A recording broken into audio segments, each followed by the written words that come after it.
उत्तर प्रदेश के मुख्यमंत्री योगी आदित्यनाथ और गृह मंत्री अमित शाह के बीच आज गृह मंत्रालय में अहम मुलाकात हुई। यह मुलाकात करीब 1.5 घंटे तक चली, जिसमें गृह मंत्रालय और उत्तर प्रदेश सरकार के कई आला अधिकारी भी शामिल रहे। गृह मंत्री अमित शाह की सीएम योगी से मुलाकात के तुरंत बाद बीजेपी अध्यक्ष और केंद्रीय स्वास्थ्य मंत्री जेपी नड्डा भी गृह मंत्रालय पहुंचे। सीएम योगी और अमित शाह की यह मुलाकात केंद्र सरकार की तरफ से लाए गए 3 नए कानूनों के बेहतर तरीके से अमल को लेकर हुई।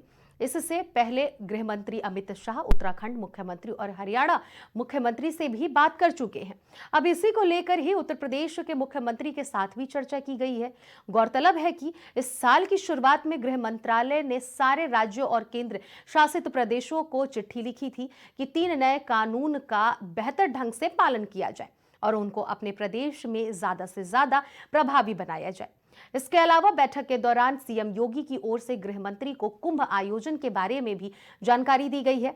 बता दें कि यूपी के प्रयागराज में महाकुंभ का आयोजन हो रहा है और हिंदू धर्म से जुड़ी इस प्राचीन संस्कृति की भव्य तैयारियां चल रही हैं। महाकुंभ के जरिए योगी सरकार पूरी तरह से पूरी दुनिया में भारतीय संस्कृति की आभा का एहसास कराएगी, जिसे लेकर पूरा प्रशासन पूरे दमखम के साथ तैयारियों में जुटा हुआ है। बता दें कि इस बैठक में लखनऊ डीजीपी प्रशांत कुमार और यूपी प्रमुख सचिव मनोज कुमार सिंह भी मौजूद रहे।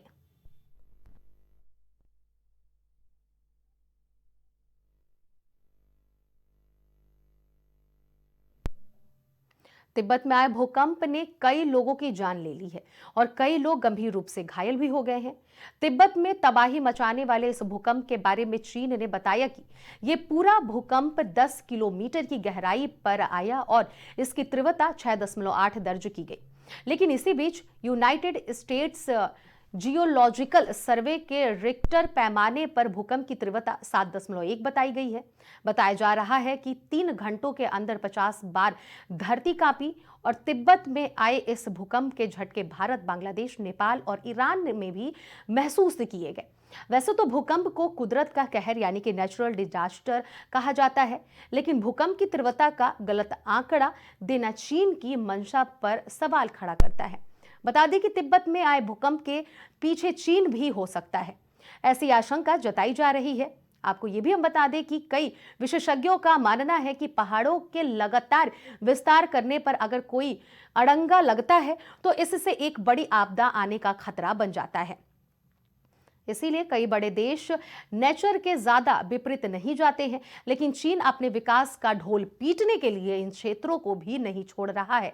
यह घटना आगे चलकर किसी बड़ी आपदा का रूप न ले ले, इसको लेकर भारत इस क्षेत्र में हो रहे घटनाक्रम पर बारीकी से नजर रख रहा है, खासतौर पर अब क्योंकि तिब्बत में भूकंप का केंद्र है और चीन इसी जगह तिब्बत में ब्रह्मपुत्र नदी पर दुनिया का सबसे बड़ा बांध बनाने की योजना बना रहा है। फिलहाल आगे इन घटनाक्रमों का क्या परिणाम देखने को मिलता है और भारत और चीन के रिश्तों पर इसका क्या असर होता है, ये देखने वाली बात तो होगी।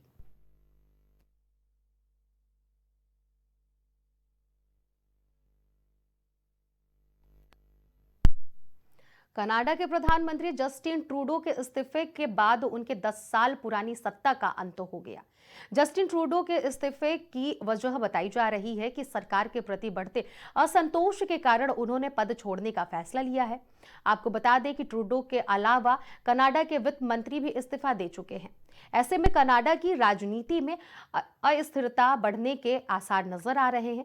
फिलहाल सत्ताधारी लिबरल पार्टी में अगले नेता का चुनाव होने तक ट्रूडो कार्यवाहक प्रधानमंत्री बने रहेंगे। आपको बता दें कि कनाडा का संसद सत्र 27 जनवरी से प्रस्तावित था, लेकिन अब इस्तीफे के कारण संसद की कार्यवाही 24 मार्च तक स्थगित रहेगी।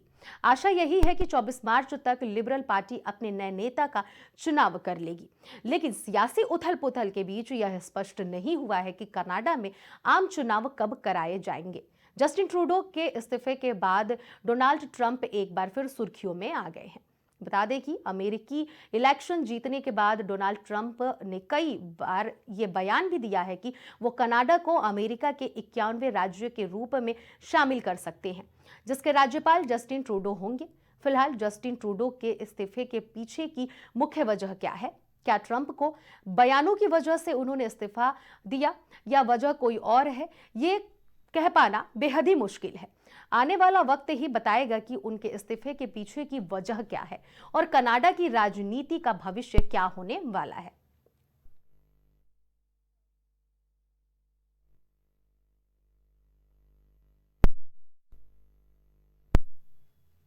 फिलहाल राष्ट्रपथ में इतना ही। बाकी की खबरों के लिए देखते रहिए प्राइम टीवी।